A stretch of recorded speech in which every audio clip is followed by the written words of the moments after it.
நம்ம இந்த கால வேளையிலே நினைந்தருளி அவருடைய சமூகத்திலே நம்மை சேர்த்திருக்கிறார். ஜெபித்து வாக்கு தத்தத்துக்கு நேராய் நாம் கடந்து செல்வோம். இயேசு சுவாமி கடந்த மாதம் 31 நாட்களையும் கண்மணி போல எங்களை பாதுகாத்து சபைக்கு வருகிற யாவரையும் ஊழியக்காரர்கள், இசையமைப்பாளர்கள், பாடல் பாடுகிறவர்கள், சங்கீத தியானங்கள், உம்முடைய வசனமாகிய வார்த்தைகள் ஒவ்வொரு நாளும் அபிஷேகத்தினாலே எங்களை நிரப்பி இம்மட்டும் காத்த தெய்வமே, தொடர்ந்து இந்த புதிய மாதத்தை உங்களுடைய கரத்தில் ஒப்புக் கொடுக்கிறோம். தேவன் தாமே உங்களுடைய வார்த்தையை எங்களுக்கு அனுகிரகமாக ஆசீர்வாதங்களோடு கூட நிரப்பி எங்களை வழிநடத்துவீராக. வந்திருக்கிற யாவருக்காக நன்றி செலுத்துகிறோம். இனி வரப்போகிறவர்கள் இந்த சபையின் எல்லா மக்களும் இந்த வார்த்தைகளை தேவனுடைய ஆசீர்வாதத்தினாலே யூடியூப்ல பார்த்து மகிழ்கிற யாவருடைய வாழ்விலும் கர்த்தர் அற்புதத்தை கட்டளையிடுவீராக. தொடர்ந்து எங்களை வழிநடத்தி ஆசீர்வதியும். துதியும் கனமும் புகழும் என் ஆண்டவரே ஒருவருக்கு மாத்திரம் நாங்கள் செலுத்துகிறோம். பரிசுத்தரும் இரட்சகரும் ஆண்டவருமாகிய இயேசு கிறிஸ்துவின் நாமத்தில் பிதாவே, ஆமென்.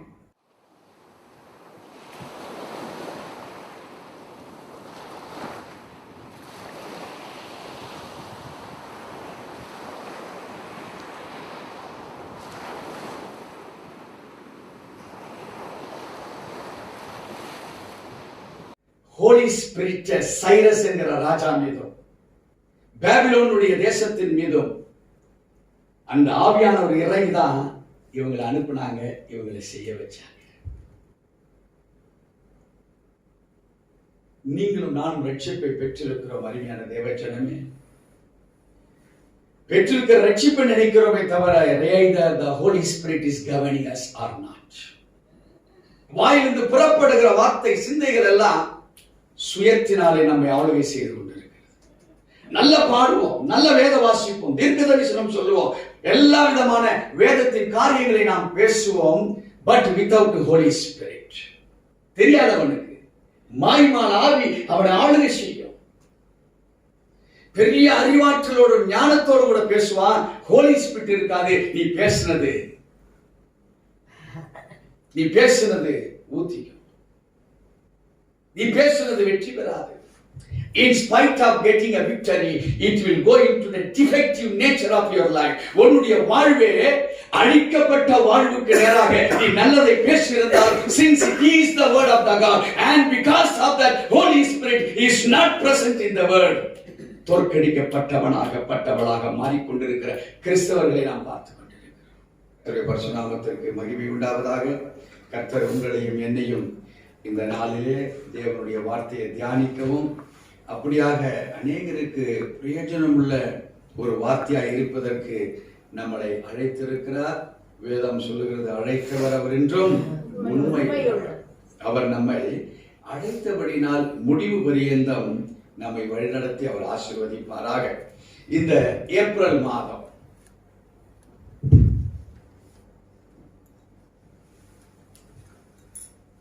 ஏப்ரல் மாதம் 2021 வருஷத்துல அவருடைய வாக்கு தத்தம் நம்மளோடு கூட. அவருடைய மெயின் வாக்கு தத்தம் என்ன என்று பார்ப்போமானால், அவர் நம்மை அழைத்து பரலோகம் சேர்ப்பேன் என்பது அவருடைய வாக்கு தத்தம். அந்த வாக்கு தத்தத்தின் அடிப்படையிலே நாம் பலவிதமான வசனங்களை, பல திருச்சபைகள், குளோபல் சர்ச்சஸ், உலகம் முழுவதும் இருக்கக்கூடிய திருச்சபைகள் அவருடைய வார்த்தையை நமக்கு கொடுத்து கொண்டிருக்கிறது. இந்திய நாளிலே ஆகாய்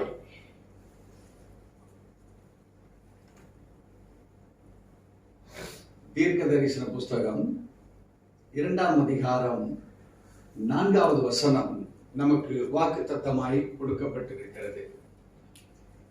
வேத வசனம் ஒவ்வொன்றும் தீர்க்க தரிசனம், அதே நமக்கு வாக்கு தத்தம் தான். ஆனாலும் ஆண்டவர் நமக்கு ஒவ்வொரு மாதமும் என்ன கொடுக்கிறார் என்பதை நாம் ஆராய்ந்து அதை விசேஷித்த வண்ணமாக நாம் அதனுடைய காரியங்களை கற்றுக்கொண்டு நம்முடைய விசுவாசத்தின்படி கர்த்தர் நம்மை ஆசீர்வதித்து நம்மை வழி நடத்துகிறார். புதிய காரியங்களை இந்த மாதம் நாம் பார்க்கும்படி அவருடைய புதிய வல்லமைகளை அவர் கொடுத்திருக்கிற வார்த்தைகள் மூலமாய் நாம் பார்க்க இருக்கிறோம். பக்கம் 1090 பழைய ஏற்பாட்டின் புஸ்தகத்திலே இந்த வார்த்தையை நாம் பார்க்கிறோம். இப்பொழுது இந்த வார்த்தையை நாம் வாசிக்க கேட்போம். ஆனாலும் செருபாபேலே நீ திடன் கொள் என்று கர்த்தர் சொல்லுகிறார். யோத்சதாக்கின் குமாரனாகிய யோசுவா என்னும் பிரதான ஆசாரியனே நீ திடன் கொள். தேசத்தின் எல்லா ஜனங்களே நீங்கள் திடன் கொள்ளுங்கள். வேலையை நடத்துங்கள் என்று கர்த்தர் சொல்லுகிறார். நான் உங்களுடனே இருக்கிறேன் என்று சேனையின் கர்த்தர் சொல்லுகிறார். அருமையான தேவச்சனமே, இங்கே நாம் இந்த வார்த்தையை தியானித்து பார்க்கிற பொழுது இங்கே ஆகாய் தீர்க்கதரிசி மூலமாக தேவன் உரைக்கிறதாவது கர்த்தர் என்ன சொல்லுகிறார்?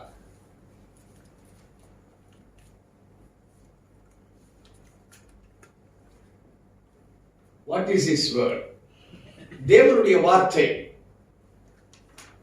நமக்கு இந்த வேத வாக்கியங்களின் மூலமாய் நமக்கு என்ன கற்றுக் கொடுக்கிறது? சுமார் கிறிஸ்து பிறப்பதற்கு முன்பாக 501 நூற்றாண்டு முதல் 600வது 5th century to 6th century.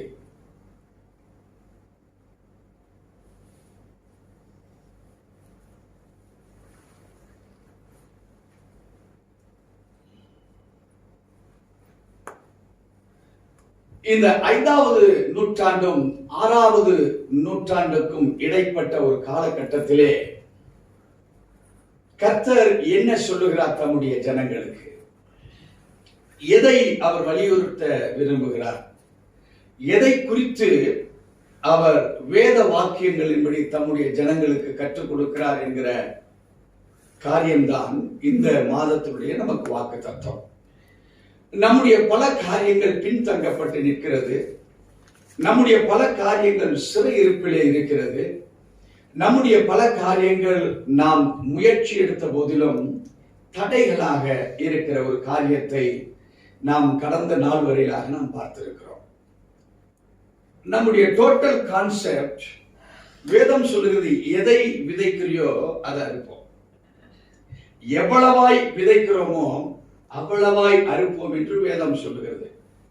நம்முடைய முயற்சிகள், நம்முடைய ஈடுபாடுகள், நம்முடைய தொடர்புகள், நம்முடைய ஃபெலோஷிப், தேவனோடு வைத்திருக்கிற நம்முடைய ஐக்கியங்கள், இப்படி பல காரியங்கள் ஈடுபட்டு இருக்கிற காரியங்களிலே நாம் விதைப்பதை சரியாக அறிக்கிறோமா? இல்லை. அல்லது பெருக விதைக்கிறோமே, பெருக விதைத்திற்கு ஏற்ற ஒரு பலன் நம்முடைய வாழ்விலே கிடைக்கப்பட்டிருக்கிறதா? அதுவும் இல்லை. அல்லது எதிர்பார்த்து நாம் செய்யப்படக்கூடிய கிறிஸ்துவின் நாமத்தினாலே செய்யப்படுகிற பல காரியங்கள் உண்டு. அருமையான தேவச்சனமே, அவ்வளவும் வெற்றியாக இருக்கிறதா? ஆண்டவர் இந்த நாளிலே இவைகளை குறித்து நம்மிடத்துல பேசுகிறார். அன்றைக்கு அவர் சொன்ன வார்த்தை இங்கே, ஆனாலும் செருபாவே ஒன்று நீ திடம் கொள்.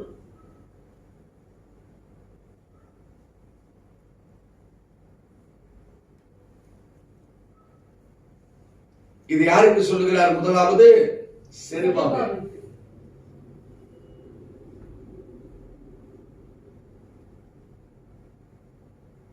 இரண்டாவதாக அவர் சொல்லுகிறார், யோத்யாசாத்தாக்கின் குமாரனாகிய யோசுவா என்னும் பிரதான ஆசாரியனே. அவருக்கு என்ன சொல்றாரு? நீ திடன் கொள். இதேதான் சொல்றாரு. யாருக்கு சொல்றாரு? யோசுவா. மூன்றாவதாக அவர் சொல்லுகிறார், தேசத்தின் எல்லா ஜனங்களே.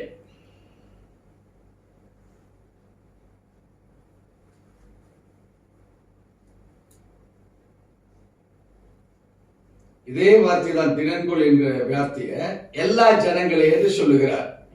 அடுத்தபடியாக வேலையை நடத்துங்கள் என்று சொல்லுகிறார்.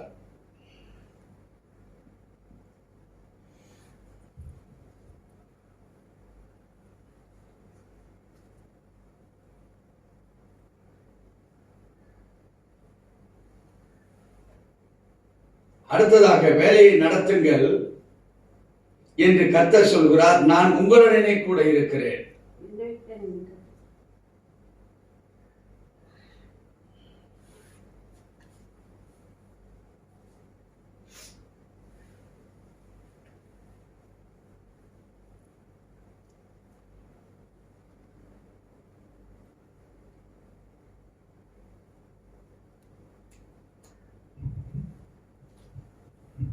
ஏதோ ஒரு காரியம் இங்கே நடந்திருக்கு. கர்த்தராகிய தேவன் இன்னைக்கு பலவிதமான காரியங்களை இதிலே நமக்கு உணர்த்துகிறார். ஒன்று, நீ திடன்கொள். It is given to an individual person. ஒரு தனிப்பட்ட மனிதனுக்கு கொடுக்கப்பட்டிருக்கிற வார்த்தை. இங்கே தனிப்பட்ட மனிதனாக முதலாவது செருபாபேல் அவரை தேர்ந்தெடுக்கிறார். பின்பு மறுபடியுமாக அவருடைய வார்த்தையை சொன்னீங்கன்னா மறுபடியும் ஸ்பெசிபிக் சொல்லுகிறார். யோத்சதாக்கின் குமாரனாகிய யோசுவா என்னும் பிரதான ஆசாரியனே நீதிரன்கொள். இங்க செருபாபேல் அப்படின்னு சொல்லும் போது he is a special person. இங்கே யோசுவா சொல்ல போது இங்க பிரதான ஆசாரியன். வேதத்தை சரியா வாசித்தோம். ஆனாலும் செருபாபேலே நீ திடன்கொள் என்று கர்த்தர் சொல்லுகிறார்.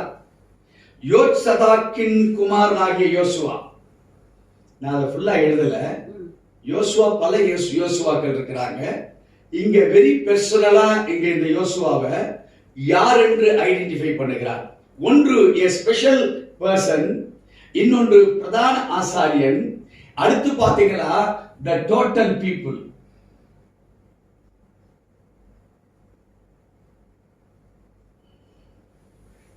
அடுத்து சொல்ற சம்திங், எதையோ சொல்ற வேலையை நடத்துங்கள், நான் உங்களுடனே கூட இருக்கிறேன்.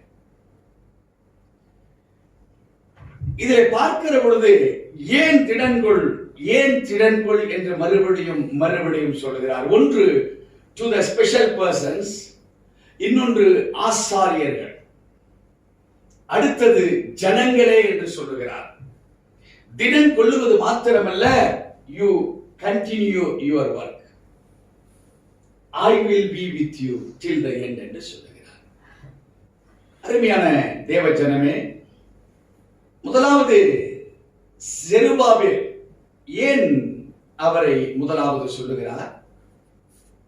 கிறிஸ்து இயேசு தாவீதின் வம்சத்திலே இந்த உலகத்துக்கு உலக இரட்சகராக பிறக்கிறார். எல்லாருக்கும் தெரியும் இல்லையா? இங்கே கிறிஸ்து இயேசு பிறப்பதற்கு முன்பாக God want to make everything all right.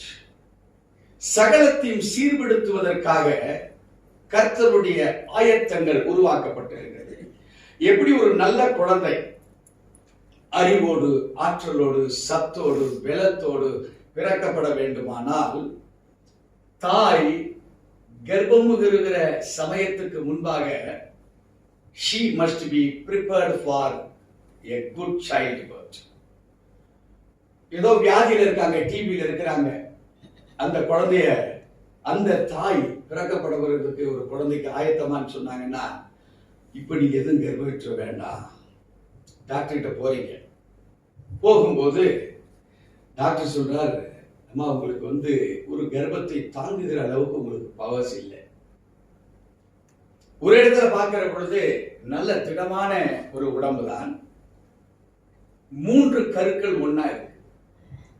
டாக்டர்கிட்ட போறாங்க. டாக்டர் சொல்றாங்க, 3 கரு உங்க உடம்பு தாங்காது.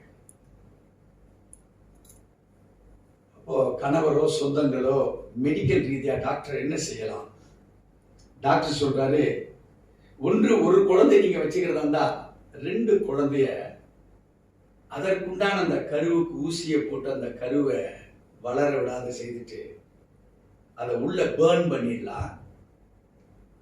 2 கருவு பேர்ன் ஆயிட்டுன்னா ஒரு குழந்தை சத்துவமா அது வளரும். பிறக்கிற பொழுது பேர்ன் ஆகிப்பட்டிருக்கிற அந்த காரியம் வெளியே வந்துடும். ஸோ ஒரு குழந்தை உங்களுக்கு சத்துவமா இருக்கும். தாபன் சொல்ற இல்லைங்க 2 குழந்தையும் எனக்கு இருக்கட்டும், 3வது எது சத்து இல்லையோ அதை நீங்க பேர்ன் பண்ணிருங்க. அப்படியாக விஞ்ஞான ரீதியிலே நீங்கள் பார்க்கிற பொழுது தேவனால் அனுமதிக்கப்பட்டு அப்படி 2 குழந்தை பிறந்து ஒன்ன பேர்ன் பண்ண காரியங்கள் நான் சாட்சியாக பார்த்திருக்கிறேன். அருமையான தேவச்சனமே, அப்படியாக தேவன் ஒரு காரியத்தை செய்வதற்காக இங்கே செருபாபேல் என்கிற ஒரு மனிதனை ஆண்டவர் தேர்ந்தெடுக்கிறார். He is coming from the origin or generation of David. தாவீதுடைய வம்ச வழிகளிலே தேவனால் தேர்ந்தெடுக்கப்பட்டு பிறக்கப்படுகிற ஒரு மகா மனிதர் தான் செருபாபேல். இவருடைய வாழ்வு பாபிலோனியர்கள்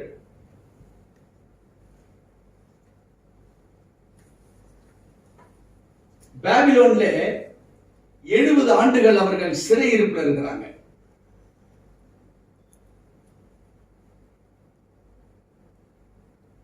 இந்த சிறையிருப்பில் பிறக்கிற ஒரு மகன் தான் இந்த செருபாபேல். இந்த செருபாபேல் சிறையிருப்பின் இந்த பாபிலோன் தேசத்தில் இருக்கிற பொழுது எருசலேம் பெர்சியா என்கிற ஒரு ஆட்சியின் கீழ் செய்யப்பட்டுக் கொண்டிருக்கிறது. பாபிலோன்ல அநேக யூதர்கள் சிறையிருப்பிலே பாபிலோன் சிறையிருப்பிலே அவர்கள் பிடிக்கப்பட்டு பாபிலோனிலே வாழ்கிறார்கள். வாழ்ந்து கொண்டிருக்கிற அந்த சமயத்தில் நம்ம ஊர்ல சிறையிருப்புன்னு சொல்லி வெளிநாட்டுல கூட்டு போயிட்டாங்கன்னா, வெளி கண்ட்ரியில கூட்டு போயிட்டாங்கன்னா நம்மளை ஜெயில போட்டு அடைச்சு சோறு கொடுத்து 30 வருஷமோ 40 வருஷமோ சுதந்திரம் கொடுக்கிற வரைக்கும் அவங்க வெளியே வர முடியாது. ஆனால் பாபிலோன் கலாச்சாரத்தில் இருந்த அன்றைய காலத்து சூழ்நிலைகளிலே யாரையும் அங்க ஜெயில போடல. பாபிலோனுடைய எல்லைகளை விட்டு வெளியே போகக்கூடாது. அந்த யூதர்களுக்கு என்ன பிசினஸ் வேணுமோ, எந்த விதமான வேலை வாய்ப்புகள் வேணுமோ அவங்களுடைய அறிவுக்கு தக்கவாறு அங்கே பாபிலோன் அவர்களை வழிநடத்தி வந்தது. அப்படியாக பெர்சியா இந்த ஜெருசலேத்தை ஆண்டு கொண்டிருக்கிற நேரம் பாபிலோன்ல சிறையிருப்பு முடிக்கப்படுகிற இந்த 70வது வருஷத்துல நீங்க எல்லாருமாக இஸ்ரேல் தேசத்துக்கு போகலாம் என்று சொல்லுகிற ஒரு வேலை. அப்படி கடந்து செல்லுகிற வேளையிலே இந்த செருபாபேல் அன்றைய காலத்து பெர்சியா மன்னர், அவர் பேர் சைரஸ்.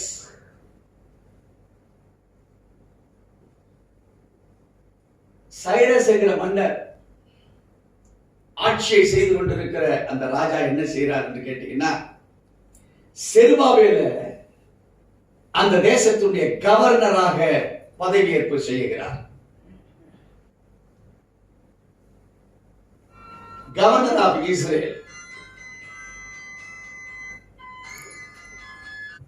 இஸ்ரேல் அந்த தேசத்தினுடைய கவர்னராக அந்நிய ஆட்சி புரிந்த சைரஸ் என்கிற ராஜா கவர்னராக அவரை பிரகடனப்படுத்துகிறார். அருமையான தேவஜனமே,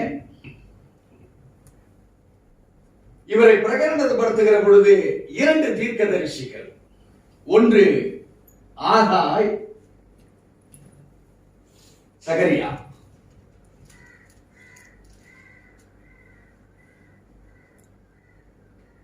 இந்த 2 தீர்க்கதரிசியும் இங்கே கவர்னராய் பதவியேற்றிருக்கிற செருபாபேலுக்கு ஹெல்ப் பண்ணுகிறார்.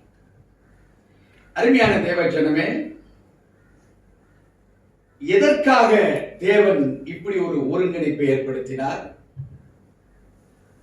முக்கியமான அதுதான் ஒரு காரியம். To rebuild the temple.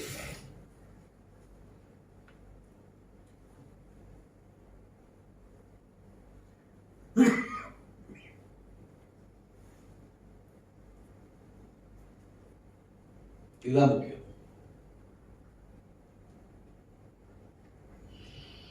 எத்தனை பேருக்கு இது வரைக்கும் விளங்குது?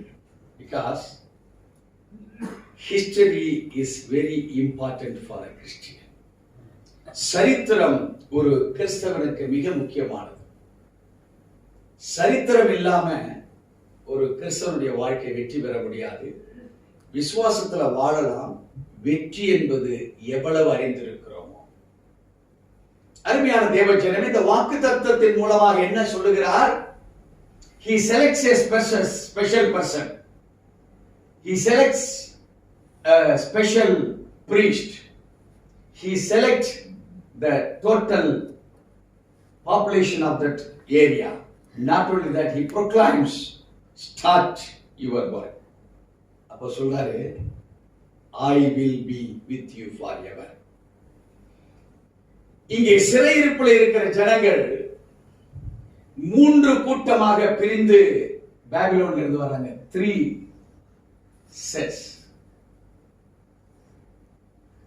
3 கூட்டமாக வருகிற கூட்டம். அதிலே முதலாவது கூட்டம் தான் இந்த செருபாபேலுடைய தலைமையிலே பாபிலோன்ல இருந்து இஸ்ரேலுக்கு வருகிறார்கள். அருமையான தேவஜனமே, இது சாதாரண கூட்டமாக வரலை. 49,897 ஜூஸ். 49,897 juice game. இவங்க தான் ஒரு முதல் கூட்டம். இங்கே ஆண்டவருடைய வார்த்தையின்படியாக வேதாகம ஆராய்ச்சியாளர்கள் they call this as an second exodus. நல்லா சொல்லுங்க, second exodus. முதலாவது நடைபயணம் என்ன? இஸ்ரேல் ஜனங்கள் எகிப்திலிருந்து அடிமைப்பட்டு அந்த அடிமைப்பட்ட நாட்களில் இருந்து அவர்கள் எகிப்திலிருந்து கானான் தேசத்துக்கு வருகிற முதல் நடைபயணம். இரண்டாவதாக 3 செட்ல முதல் செட் ஆஃப் பீப்புள் 49,897 யூதர்கள் பாபிலோன் சிறையிருப்பில் இருந்து இஸ்ரேலுக்கு திரும்பி வருகிற சூழல். இது இரண்டாவது எக்ஸோடஸ், இரண்டாவது நடைபயணம் என்று வேதம் சொல்லுகிறது. அருமையான தேவஜனமே, இந்த நடைபயணம் சாதாரண தூரம் அல்ல. It was about 900 miles.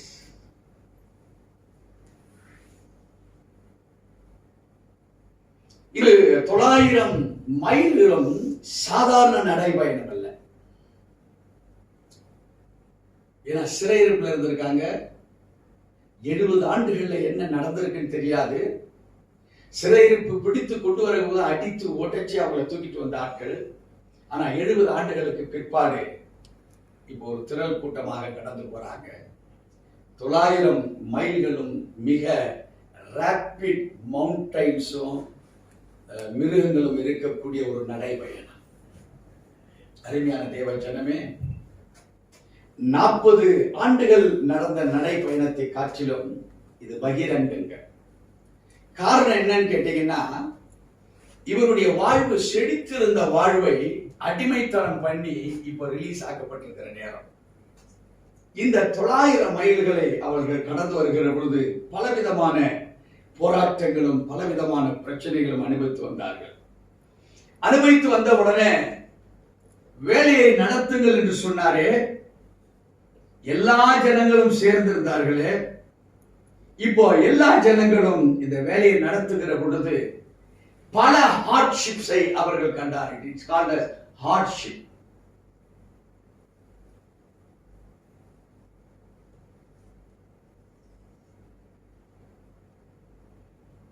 இவங்கெல்லாம் எங்க இருந்து வந்தவங்க? இப்போ பாபிலோன். கரெக்ட். பாபிலோன்ல ஜெயில போட்டு அடைச்சிருந்தாங்களா? இல்ல. என்ன செய்துட்டு இருந்தாங்க? வியாபாரம், செழிப்பு, சொந்த வீடு, தோட்டம், துறவுகள்லாம் அந்த பாபிலோன்ல வாங்கிட்டாங்க. இப்ப சிறையிருப்பு முடிஞ்ச உடனே பாபிலோன் நீங்க உங்க சொந்த தேசத்துக்கு போலான்னு சொன்ன உடனே ஏன் 3 கூட்டமா பிரிஞ்சு? ஒண்ணு, ஐயோ நம்ம சொந்த ஊருக்கு போவோம். இன்னொருத்தன், இன்னும் கொஞ்சம் நிலவரத்துல வித்துட்டு நம்ம போலாம். இன்னொன்னு, ஐயோ நம்ம பொண்ண இந்த பாபிலோனியன் கல்யாணம் பண்ணி இருக்கிறானே, எனக்கு ஒரே பொண்ணு தானே, நானு இஸ்ரேல் போய் என்ன பண்ண போறேன், என் பொண்ணு, என் மருமகன், நானு, என் மனைவி இங்க இருந்துக்கலாம். இப்படி பல எண்ணங்கள் இருக்கிற மனிதர்கள். ஆனாலும் இந்த முதலாவது கூட்டத்துல கடந்து சென்றவர்கள் இப்போ இஸ்ரேல் தேசத்துக்கு போனா இந்த ஆலயத்தையும் அந்த சிட்டியையும் உருவாக்க வேண்டிய கடமைக்குள் தள்ளப்பட்டிருக்கிறார்கள். 6 மாத காலங்கள் ஒரு கவர்னராக நியமிக்கப்பட்ட செருபாபேலோட முயற்சிகள் முடியாது. அந்த முயற்சிகள் தடைபடுகிறது. காரணம், மனிதனுடைய மாம்சத்தின்படி நடத்தப்பட்ட நடத்தைகள். மனிதனுடைய வாழ்விலே அவன் சொகுசையும் சந்தோஷத்தையும் சமாதானத்தையும் அவன் பெற்றுக்கொண்ட விதங்கள் இப்ப சொந்த தேசத்தை பார்க்கிறான், பாழாய் கிடக்குது. It was very hardship to rebuild it. The process was very difficult. அதை நடைமுறைப்படுத்துகிற பொழுது பல வேதனைகளும் பல பிரச்சனைகளும். இங்கே செருபாபேல் ஒரு கவர்னர் என்கிற ஸ்தானத்தில் இருந்த போதிலும் தன்னுடைய ஜனங்களை வசப்படுத்த முடியவில்லை. சகரியா 4:6 வாசித்து பார்ப்போம். அப்பொழுது அவர் செருபாபேலுக்கு சொல்லப்படுகிறது, கர்த்தருடைய வார்த்தை என்னவென்றால், பலத்தினாலும் அல்ல, பராக்கிரமத்தினாலும் அல்ல, என்னுடைய ஆவியினாலேயே ஆகும் என்று அருமையான தேவச்சனமே, நல்லா புரிந்து கொள்ள வேண்டிய ஒரு முக்கியமான காலகட்டம். God proclaimed the word. தேவன் வார்த்தையை கொடுத்துட்டார். ஆகாய் 2:4 என்ன சொல்லுகிறது? வேதம் சொல்லுகிறது, ஆனாலும் செருபாபேலே நீ திடன்கொள் என்று கர்த்தர் சொல்லுகிறார். யோத்சதாக்கின் குமாரனாகிய யோசுவா என்னும் பிரதான ஆசாரியனே நீ திடன்கொள். தேசத்தின் எல்லா ஜனங்களே நீங்கள் திடன் கொள்ளுங்கள், வேலையை நடத்துங்கள் என்று கர்த்தர் சொல்லுகிறார். நான் உங்களுடனே இருக்கிறேன் என்று சேனைகளின் கர்த்தர் சொல்லுகிறார். The word was proclaimed. தேவன் வார்த்தையை கொடுத்து விட்டார். அருமையான தேவ ஜனமே, the very important factor in it, மிக முக்கியமான உள் இருக்கக்கூடிய வார்த்தை என்ன? இவர்கள் தங்களுடைய திட்டத்தின்படி செய்ய இறங்கினார்கள். தேவ தரிசனத்தை கேட்கவில்லை. கொடுக்கப்பட்டிருக்கிற ஆகாய் தீர்க்கதரிசி மற்றும் சக்கரியா தீர்க்கதரிசி அந்த 5ஆம் நூற்றாண்டு முதல் 6ஆம் நூற்றாண்டு வரை வாழ்ந்த தீர்க்கதரிசிகள். They were there, but the people, எல்லா ஜனங்களே வேலையை நடத்துங்கள் என்று சொன்னார். There was a special person who was called as Zerubbabel. ஆனால் பிரதான ஆசாரியர்களாகிய யோசுவாவையோ அல்லது சக்கரியாவையோ அவர்கள் அணுகாத ஒரு சூழல். God has proclaimed, தேவன் வார்த்தையை கொடுத்துட்டார். ஆனாலும் தேவ ஜனமே, நீங்களும் நானும் என்ன செய்தோம் என்கிற காரியங்களை பழைய ஏற்பாட்டில் 5லிருந்து 6வது நூற்றாண்டு கிறிஸ்து பிறப்பதற்கு முன்பாக செய்த குற்றங்களை நீங்களும் நானும் செய்யக்கூடாதபடிக்கு இன்றைய வாக்குத்தத்தம் நம்மை வழிநடத்த ஆரம்பிக்கிறது. சகரியா 4:6 வாசித்தோம், பலத்தினாலும் அல்ல, பராக்கிரமத்தினாலும் அல்ல, செருபாபேலே நீ கேள், என்னுடைய ஆவியினால்தான் ஆகும். வார்த்தையை பிடிச்சிருக்கிற? Do you see whether the power of the Holy Spirit is involved with the word of mine? என்னுடைய வார்த்தையை பிடித்திருக்கிறேன், ஆனா உனக்குள் பரிசுத்த ஆவியானவர் நான் கொடுக்கப்பட்ட அந்த பரிசுத்த ஆவியினாலே அந்த வார்த்தையை நீ வணைந்து கொள்ள நீ ஆயத்தம் பண்ணியிருக்கிறியா? The word without the power of the Holy Spirit, it will never proclaim. சொல்லப்பட்ட அதிகாரத்தோடு கொடுக்கப்பட்ட வார்த்தை பரிசுத்த ஆவியில்னா அந்த இடத்துல அதிகாரம் இல்லை என்று வேதம் சொல்லுகிறது. அவர் சொன்ன வார்த்தை தான் அந்த 2:4 ஆகாய். where the Holy Spirit, அதிலே பரிசுத்த ஆவியானவர் இருந்தாரா? It is a question mark. கவர்னராக உருவாக்கினவர் யார்? 70 ஆண்டுகள் சிறையிருப்பிலிருந்து யார் விடுதலை செய்தவர்? நம்முடைய தேவனாகிய கர்த்தர். ஹோலி ஸ்பிரிட் சைரஸ் என்கிற ராஜா மீதும் பாபிலோனுடைய தேசத்தின் மீதும் அந்த ஆவியானவர் இறங்கிதான் இவங்களை அனுப்புனாங்க, இவங்களை செய்ய வச்சாங்க. நீங்களும் நானும் ரட்சிப்பை பெற்றிருக்கிறோம். அருமையான தேவஜனமே, பெற்றிருக்கிற ரட்சிப்பை நினைக்கிறோமே தவிர either the Holy Spirit is governing us or not. வாயிலிருந்து புறப்படுகிற வார்த்தை சிந்தைகள் எல்லாம் சுயத்தினாலே நம்மை ஆளுகை செய்து கொண்டிருக்கிறது. நல்ல பாடுவோம், நல்ல வேத வாசிப்போம், தீர்க்க தரிசனம் சொல்லுவோம், எல்லா விதமான வேதத்தின் காரியங்களை நாம் பேசுவோம். பட் வித்தவுட் ஹோலி ஸ்பிரிட், தெரியாதவனுக்கு மாய்மால் ஆவி அவனை ஆளுகை செய்யும். பெரிய அறிவாற்றலோடு ஞானத்தோடு கூட பேசுவான். ஹோலி ஸ்பிரிட் இருக்காது. நீ பேசுனது ஊத்திக்கும், நீ பேசுனது வெற்றி பெறாது. In spite of getting a victory, it will go into the defective nature of your life. உன்னுடைய வாழ்வே அழிக்கப்பட்ட வாழ்வுக்கு நேராக நீ நல்லதை பேசியிருந்தால், since it is the word of the God and because of that Holy Spirit is not present in the word, தோற்கடிக்கப்பட்டவனாக மாறிக்கொண்டிருக்கிற கிறிஸ்தவர்களை நாம் பார்த்து கொண்டிருக்கிறோம். உண்டா உங்க வார்த்தைக்கு மதிப்பு எங்கேயாவது வந்திருக்கா? நீ சுவிசேஷம் சொல்லி ஏற்றுக்கொள்ளப்பட்டிருக்கா? உன் அண்ணன் தம்பியோட கூட நீ வாக்குவாதத்துல நன்மை எடுத்து சொன்னிய கேட்கப்பட்டிருக்கா? ஏன் உன் குடும்ப வாழ்க்கையில கணவன் மனைவிக்குள்ளாக பெற்றோர் பிள்ளைகள் இவங்களோடு கூட உடைய உறவுகளை நீ பேசப்பட்ட தேவ வார்த்தை தான் does it flourished? அது வெற்றி பெற்றதா? சண்டை, சச்சரவு, தோல்வி, போராட்டம், இவைகளை தான் நாம் கண்டோம்.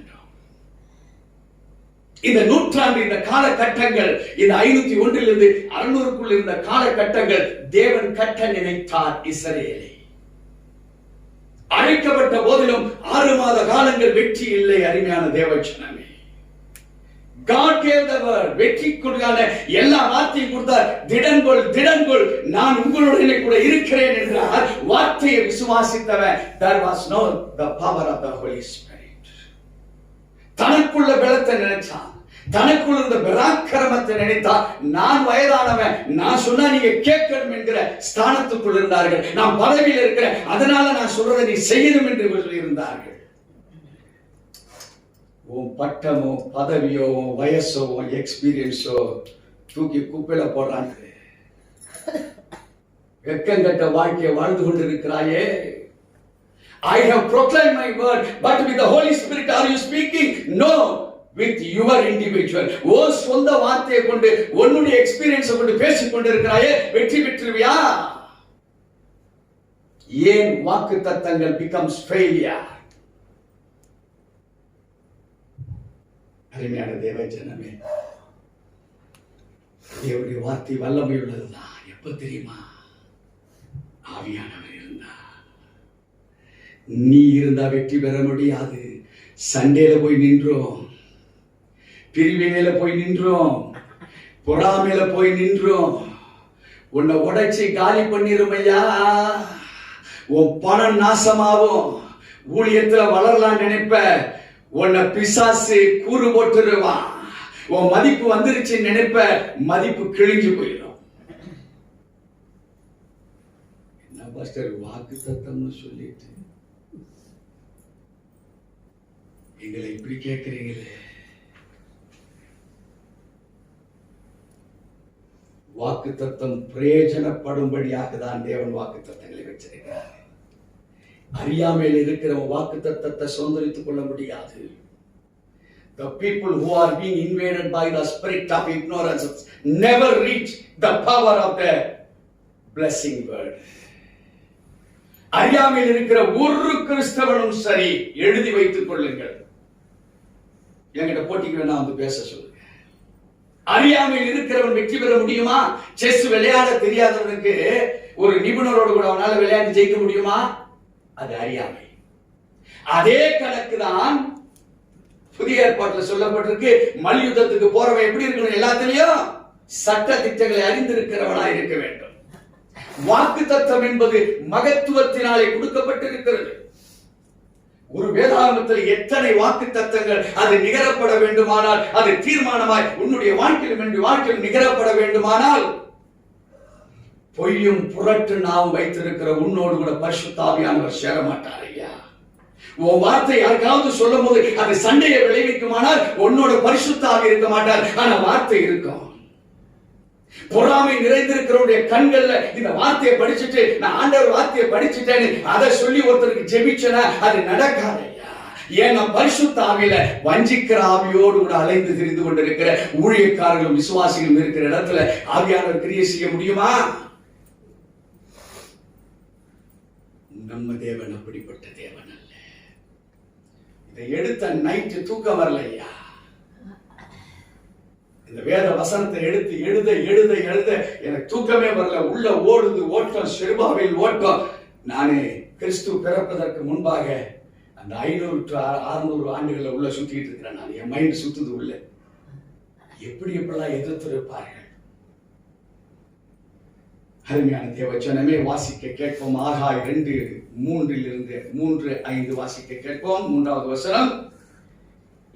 இந்த ஆலயத்தின் முந்தின மகிமையை கண்டவர்களில், இந்த ஆலயத்தின் முந்தின மகிமையை கண்டவர்களில் உங்களுக்குள்ளே மீந்திருக்கிறவர்கள் யார்? அன்றைக்கு 70 ஆண்டுகளுக்கு முன்பாக பாபிலோன் தேசத்தினாலே சிறைப்பட்ட மக்களை எத்தனையோ பேர் கொண்டு போனா, தம்பி எத்தனை பேருப்பா நீங்க உயிரோட இருக்கிறீங்க?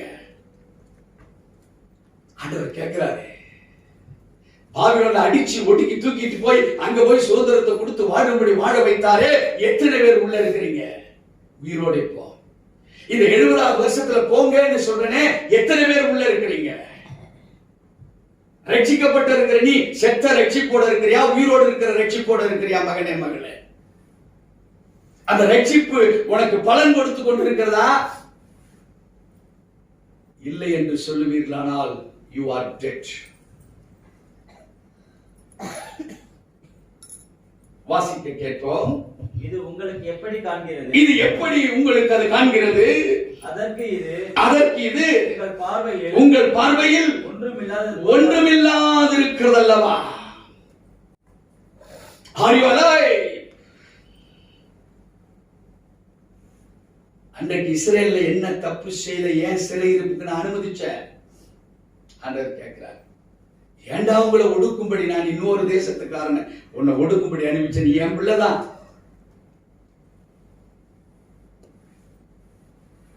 இந்த 70வது கேப்டிவிட்டிக்கு அப்புறம் இப்படி வெளியே வரைய உன் புத்தி என்னவா இருக்குது? பரிசுத்த ஆவியை வச்சிருக்கிறியா? என் தீர்க்க தரிசனத்தை வச்சிருக்கிறியா?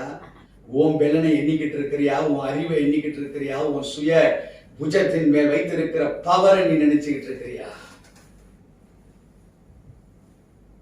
அருமையான தேவச்சனமே, கர்த்தர் நல்லவர். வாசிக்க கேட்போம் 5வது வசனத்தை. நீங்கள் எகிப்திலிருந்து புறப்படுகிற பொழுது நான் உங்களோட உடன்படிக்கை பண்ணின வார்த்தையின்படியே என் ஆவியானவரும் உங்கள் நடுவில் நிலை கொண்டிருப்பார். பயப்படாதீர்கள். நான் சொன்னேன் அன்னைக்கு, நான் மாறினா 6 லட்சம் பேர் புருஷர்கள் மாத்திரம் நான் மாறினா, நீ கேட்டதெல்லாம் கொடுத்தனே, கொடுக்கலையா? வேதத்தின்படி காடையை கேட்டாங்க, கொடுத்தாரு. தண்ணீரை கேட்டாரு, மாறாவின் நீர் மதுரமாய் மாறிற்று. செங்கடல் பிளக்கப்பட்டது, யோர்தான் பிரிக்கப்பட்டது, எரிகோ அமிழ்க்கப்பட்டு பாதை கிடைக்கப்பட்டது. ஏதாவது குறை இருந்ததா? இங்கே வேதம் சொல்லுகிறது, என் ஆவியானவரும் உங்கள் நடுவில் நிலை கொண்டு இருப்பார், பயப்படாதீர்கள் என்று சொன்னேனே. It was happened, I did it. Because பரிசுத்த ஆவி போய் சொல்லாது உங்களுக்கு, நானும் போய் சொல்ல மாட்டேன். பிதாவாகிய தேவன் எதை செய்ய சொல்ல நினைத்தாரோ அதை செய்து நடந்தே தீரும் ஐயா. வாசிக்க கேட்போம் 6 இலிருந்து.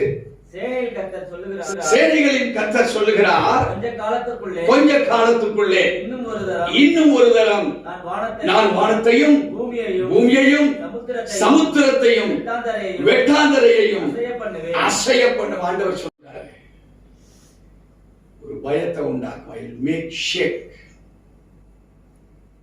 அதுனா வானம் போய் இப்படி ஆடிட்டு கிடப்பது அது இல்லை. பாரம், பிரச்சனை, போராட்டங்கள்.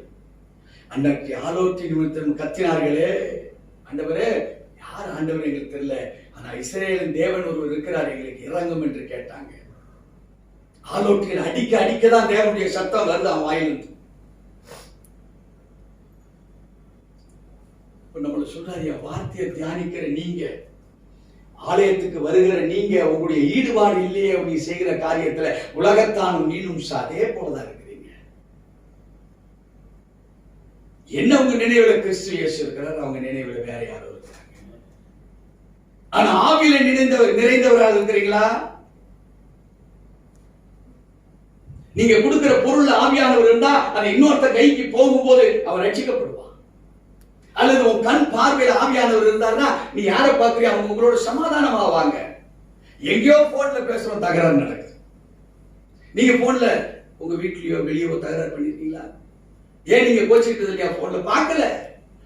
ஈவன் இந்த வார்த்தை போகிற போது பரிசுத்த ஆவிக்கு பதிலாக உள்ள இருக்கிறது என்ன? வஞ்சிக்கிற கிரியை செய்கிற ஆவி. எங்க இருந்து புறப்பட்டது? ஓங்குள்ள இருந்ததாடா. அருமையான தேவச்சனமே, சொல்லுகிறார், மறுபடியும் நான் அதிர பண்ணுவேன். வாசிக்க கேட்போம் தொடர்ந்து.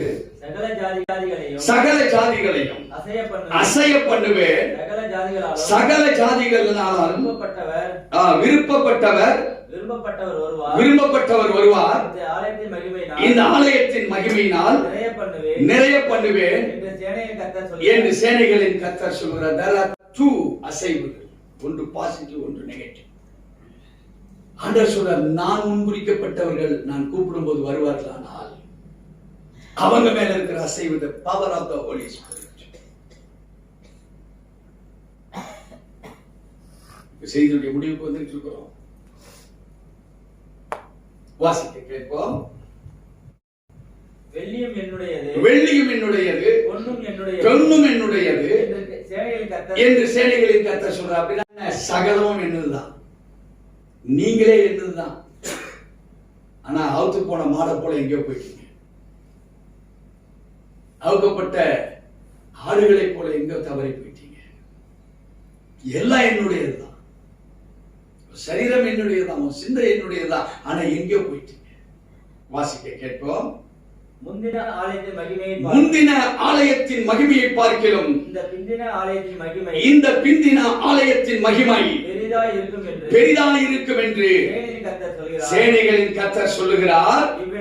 இவ்விடத்திலே சமாதானத்தை கட்டளையிடுவேன் என்று சேனைகளின் கர்த்தர் உரைக்கிறார் என்று சொல்லி என்றார். யார் பார்த்து சொல்றாரு? ஐயா, தீர்க்கதரிசியை பார்த்து சொல்றாரு.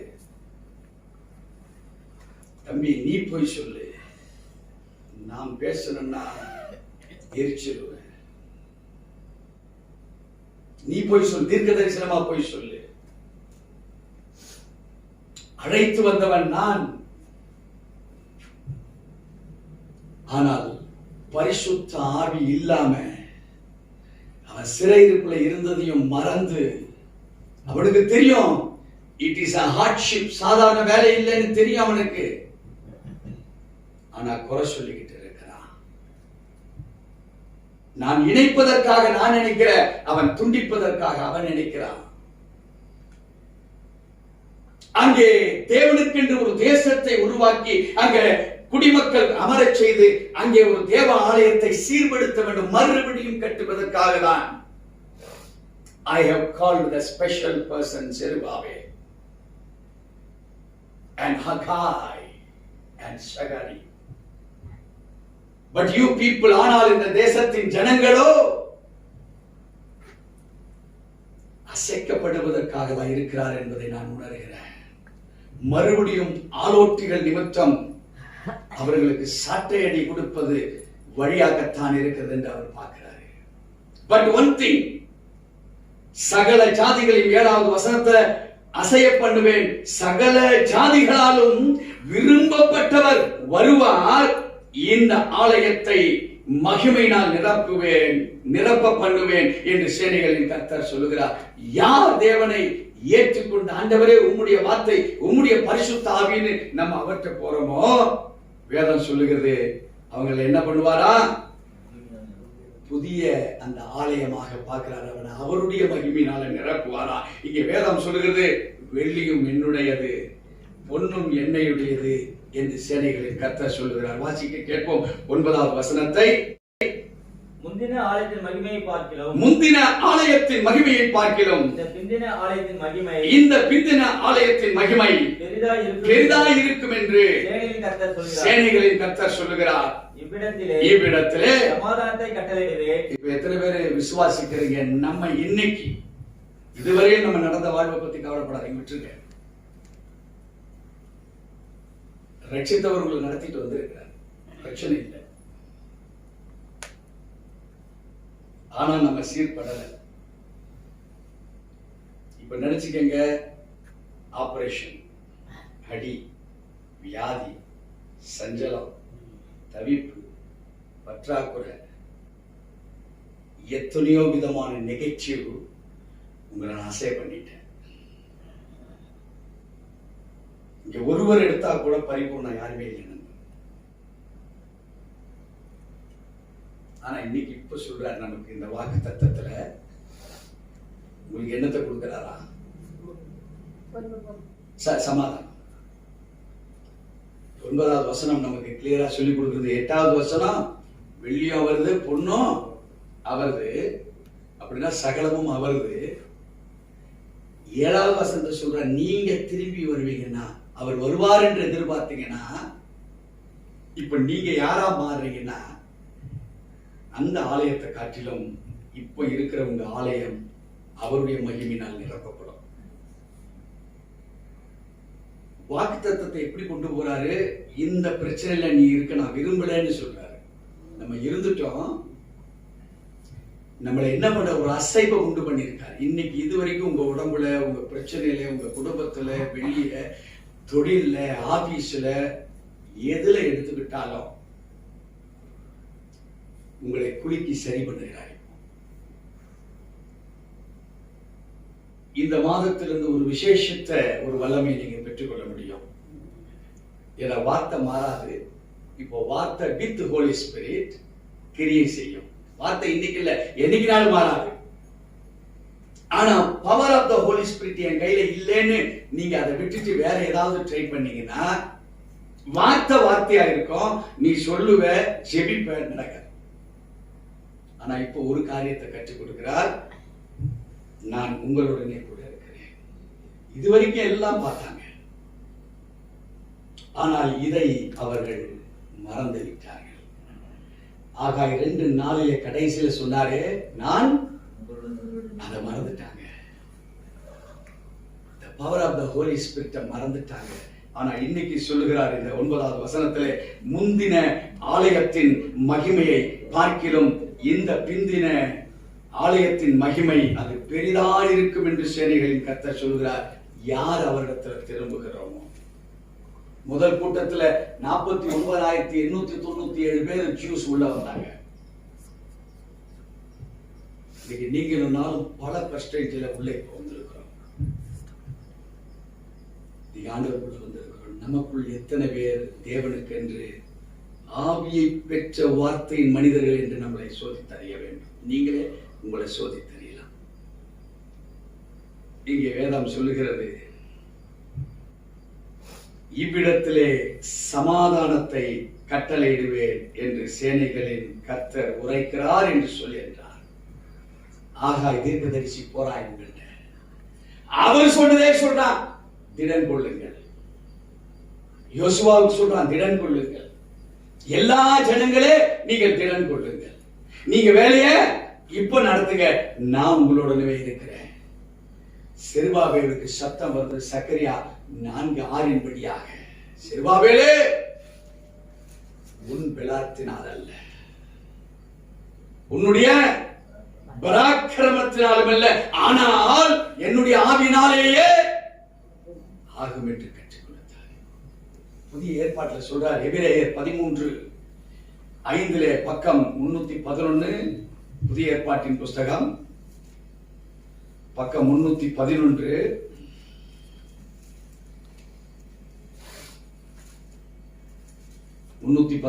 பக்கம் எபிரேயர் 13:5 வாசிக்க கேட்போம். நீங்கள் பண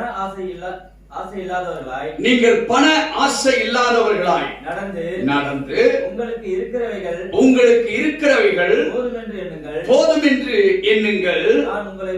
நான் உன்னை விட்டு விலகுவதுமில்லை, உன்னை கைவிடுவதும் என்று அவர் சொல்லி இருக்கிறாரே. அருமையான தேவச்சனமே,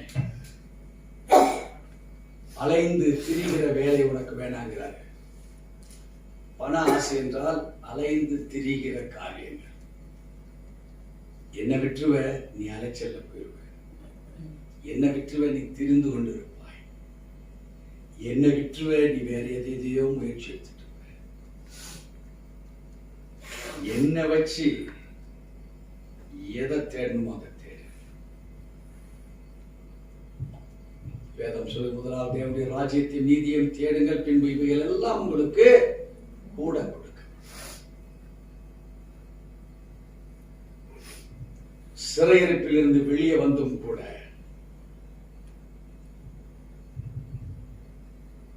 to rebuild the temple, முடியாதவைகளை பரிசுத்த ஆவியானவர் எப்போ வந்தாரோ 6 மாதம் கழித்த பின்பாடு மகிமையான சிட்டி உருவாக்கப்பட்டது. இன்றைக்கு நாம் பார்க்கிற இஸ்ரேல் தேசம் இந்த 6 மாதத்துக்கு பின்பாக கட்டப்பட்டவைகள், சீரமைக்கப்பட்டவைகள். நெகேமியா வாசல்களை கட்டினார். எஸ்ரா மனித ஜனங்களுக்கு வேண்டியவைகள் பல தீர்க்கதரிசிகளை கொண்டு ஆண்டவர் உருவாக்க ஆரம்பித்தார். அருமையான தேவ ஜனமே, இன்றைக்கு உன்னுடைய வாழ்க்கை ஆகப்பட்டது தனி மனிதனுடைய வாழ்க்கைக்காக ஆண்டவர் உங்களை உருவாக்கல. ஓம் பேர் ஓம் புகழுக்காக, ஓம் கையின் பிரயாசம் என்ற ஆண்டவர் உன்னையும் என்னையும் உருவாக்கல. நாம் அவருடைய கிரியைகளாய் இருக்கிறோம் என்பதற்காக தான் உன்னை என்னையும் சிருஷ்டித்தார். இதை விட்டு நம்ம விலகணும்னா ஆவியானவர் இருக்க மாட்டாரு. வேற கிரியை இருக்கும், பிரிவினைகளும் பிரச்சனைகளும் போராட்டங்கள் இருக்கும். நீங்க இப்போ அழைக்கப்பட்டவர்களாய் மறுபடியும் வந்திருக்கிறீங்க. இந்த வாக்கு தத்துவத்துக்குள்ள உங்களை பார்த்து சொல்றார், திடங்கொள்ளுங்கள் எல்லா ஜனங்களே, காரியத்தை நடத்துங்கள், நான் அல்லேலூயா.